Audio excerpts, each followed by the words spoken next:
So I'm going to tell you about all the shows I've been watching recently. Is anyone a fan of James Bond here? 007? You people? Alright, great. I just started watching it for the first time. It's on HBO Max now. James Bond, his job is to be a secret agent, okay? That's his job. He's a secret agent spy. He's a spy, and his whole job is to go undercover to find the bad guys. Undercover to find the bad guys. You know what James Bond does every time he enters a room? He goes, the name's Bond. James Bond. Fuck, I did it again. He blows his cover. How can they let this man be a spy and tell the whole world who he is? He gives it up immediately. And that's not even the point that pisses me off the most. You know what pisses me off the most? His company that he works for, they have the most high-tech technology in the world. They have like self-driving cars, they have pens that become bombs, they have like body suits that are bulletproof, X-ray vision goggles, and James Bond is like, so, can I get a disguise? They don't have it. No one's seen James Bond here. This is great James Bond material, people. What about, have you guys ever seen The Passion of the Christ? Yeah. Do we have any Catholic people here? Any Christians here? Anyone? Did you go to Catholic school growing up? No, the wife did. The wife went to Catholic school growing up? Well, in 2004, when I was in Catholic school, I was 10 years old, and I was so excited because we weren't going to go to Catholic school. My teacher was going to bring us to the movie theater to see Passion of the fucking Christ. I was so fucking excited because even though I hated going to Catholic school, the stories about Jesus Christ are amazing. He made a blind man see, he was walking on water, he fucking made water into wine. And I was like, I love this guy, I love these stories, and now I'm going to see the movie. This would be amazing. No one told me that the whole movie is Jesus dying. The whole movie is just getting fucking murdered. He's just on a cross getting nailed. He's getting crucified for 90 minutes. It's the saddest movie I've ever seen. And then after crying for 90 minutes, my teacher was like, you have to go home and write a paper about this.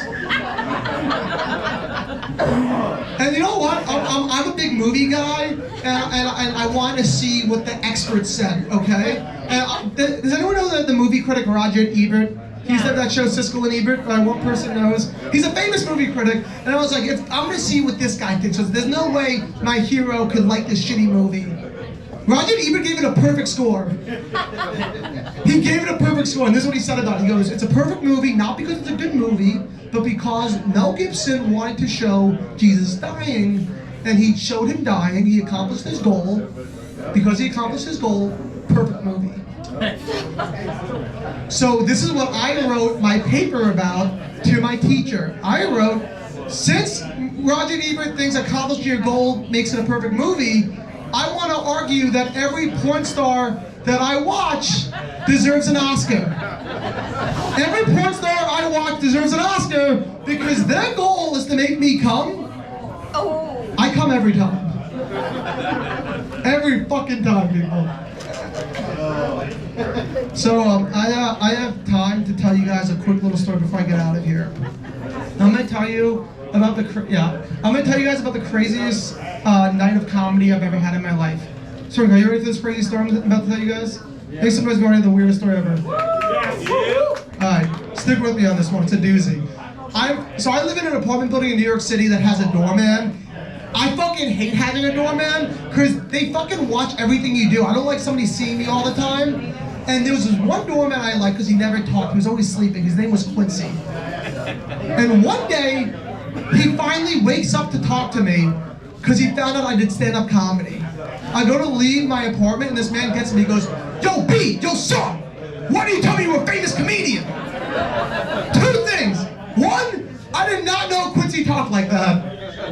Two, I am not a famous comedian, clearly. We're all here. Nobody knows my name. The host didn't even know my name. And from that point on, this man began harassing me. Every time I went to leave or enter my home, this man was like, yo B, what are you doing? And I'm like, I'm going to the grocery store. He's like, that's fucked up. You have to be out in these streets fighting and grinding, trying to kill these other comedians. And I'm like, this isn't 8 Mile. I don't know what you think comedy is, but this isn't comedy. It was was so fucking aggressive. And so I avoided him. I tried to avoid him as much as possible. But one day, my heater broke in the middle of February. And guess what? You need heat in February. And Quincy's the handyman, so I asked Quincy to fix my heater. And he goes, I'll fix your heater on one condition. If you let me put you on. I don't know what that means. But I was like, I need heat. Let me, whatever you need, I'll do. He was like, great. Meet me at this warehouse in the ghetto tomorrow night at midnight. Come alone. So I went to the ghetto at midnight at this warehouse alone. And I walk in, and it was what I walked into. I can only describe as Comic-Con for drug dealers. Okay, I walk in, it's all these tables and exhibits the way Comic-Con has, but instead of comic book heroes and people dressed up as Superman, it's dudes with face tattoos, and on the tables is every drug you've ever seen. I mean, like acid, weed, cocaine. I don't know what PCP looks like, but I think they had PCP there. And I'm about to leave, because I'm like, there's no way this is where I'm supposed to be right now. And as I go to leave, I feel a hand grab me, I turn around, it's Quincy. I go, Quincy, and he goes, don't you call me that shit here, you bitch. And I was like, what do you want me to call you? And he was like, here on these streets, they call me Ching Bing.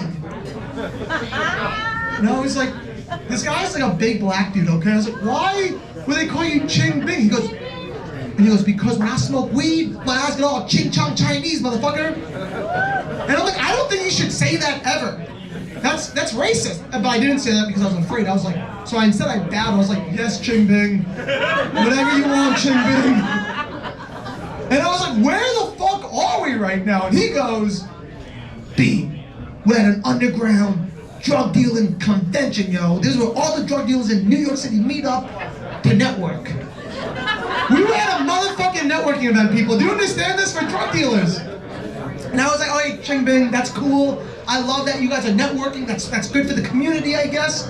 But why am I here? And he goes, you're the entertainment. Causes Pizza people, you guys are here right now. You're seeing my comedy. Does anything I do seem like this would fit in at a drug dealing convention? No. Like literally, like if I was on Netflix ever, they would never be like, if you like Joey, you'll like Narcos and Breaking Bad, The Wire. No! If I was on Netflix, the suggested videos would be, if you like Joey, you'll like Friends or Full House or Fuller House. I'm a corny dude, okay? That's my shit. And so I look around, I'm like, okay, I can get ready to do a show. But you see how at this place where we are right now, there's chairs, there's a mic stand, there's a microphone, there's speakers, it looks like a show's happening. None of this was at the drug dealing convention. There was no sign that said comedy. So I asked, I was like, do they know I'm gonna do comedy tonight? And he's like, no. I don't know if you guys have ever seen a comedian do comedy at a place where nobody knows there's comedy. The best way to describe it, you look like Steve from Blue's Clues, but without the green screen, okay? You're just a crazy person talking to nobody, okay? Nobody needs that in their life ever. But I need my heater fixed, you know? So I gotta do the show. I gotta get my heater fixed. So, eventually, after like 2-3 hours of waiting, he finally, there was a Ferrari in this middle of this warehouse.